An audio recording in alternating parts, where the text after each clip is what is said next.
İctimai televiziya və 4-cü sənaye inqilabının təhlili və koordinasiya mərkəzinin birgə layihəsi. Texnologiyanın sürətlə inkişaf etdiyi bir dövrdə məlumatları saxlamaq və proqramlardan istifadə etmək üçün artıq yaddaşı güclü kompüterlərə və böyük server otaqlarına ehtiyac yoxdur. İndi hər şey buludda yerləşir. Bulud texnologiyası əslində bizim üçün yenidir, amma elm cəmiyyətində 2003-də, 2004-də bulud haqqında məqalələr yazılır.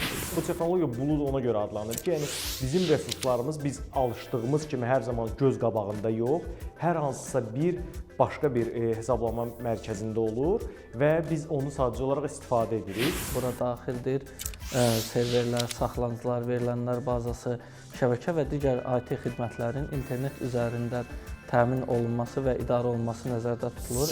Bulud hesablama məlumatların saxlanılmasını, idarə olunmasını və emalını internet üzərindən təmin edir. Bu xidmətin ən böyük üstünlüyü istifadəçilərin məlumatlara dünyanın istənilən nöqtəsindən rahat çıxış əldə edə bilməsidir. Müəssisələr üçünsə bu texnologiya daha çevik olmaq və xərcləri azaltmaq imkanı yaradır. Mətnlə işləmək istəyirdiksə, onun üçün mətn proqramı var idi. Excel-lə işləmək istəyirsə, Excel var idi. Amma sonradan bu daha böyük genişləndi və oldu fərqli storage, yəni yaddaş yeri vermək, ondan sonra xüsusi proseduralar, imkanlar verdi. Ondan sonra indi süni intellekt alətləri var o bulud texnologiyasının üzərində. Əgər biz belə bir xidmətləri özümüzün müəssisəmizdə təmin etmək istəyiriksə, böyük bir server almalıyıq, qurğular almalıyıq. O qurğuları mütəmadi olaraq nəzarət eləməliyik, mütəmadi olaraq onların texniki xarakteristikalarını yoxlamalıyıq, köhnəlikcə dəyişməliyik. Amma bulud texnologiyasına qoşulanda bunların heç birinə ehtiyac yoxdur. Sadəcə xidmətin haqqını veririk. Arxa planda texnika, hansı texnika da bizim üçün önəmli deyil. Müəssisələr üçün əsas üstünlükləri müəssisələr bulud texnologiyalarından istifadə edən zaman IT xərclərini azaltmış olurlar. Bundan əlavə, məsələn, müəssisə hər hansı bir məhsulu bazara təqdim etmək istəyirsə, bunun altyapısını qurmadan bulud texnologiyalarından istifadə edərək sürətli şəkildə bu məhsulu bazara çıxardır. Yüksək hesablama gücü lazım olduqda fərdi şəxslər bahalı avadanlıqlar almadan bu yüksək hesablama qabiliyyətinə bulud texnologiyaları vasitəsilə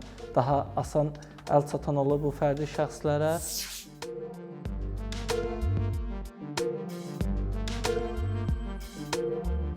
Bu texnologiyaları əsasən maliyyə və bank sahələrində istifadə olunur. Tranzaksiyaların təhlükəsiz keçməsi və analitika üçün tibb sahəsində istifadə olunur. Pasiyentlər məlumat bazasını saxlamaq üçün, analizlərin ötürülməsi və s. üçün.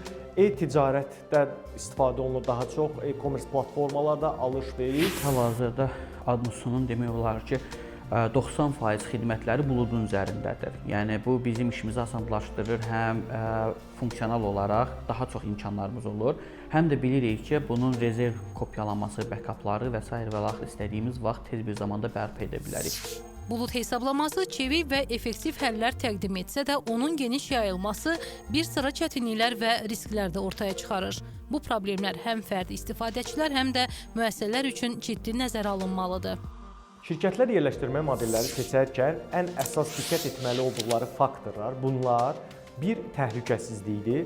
İkinci məsələ əlbəttə ki, bizə onun daim əlçatarlılığıdır. Şirkətlər var ki, məlumatlarını ictimailəşdirmək istəyir.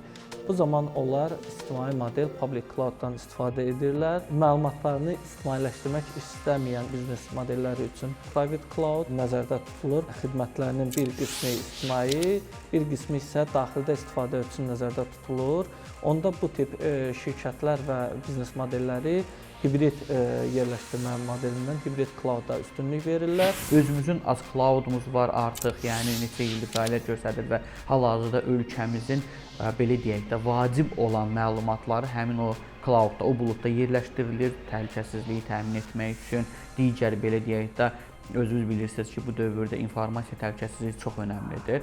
Şəxsi məlumatlarımızdır, şəxsi digər informasiyalarımız da orada saxlanılır və eyni zamanda nəinki biz, eyni zamanda dövlət də onu qoruyur. Bulud texnologiyaları işimizi, məlumatlarımızı və hətta gündəlik vərdişlərimizi dəyişir.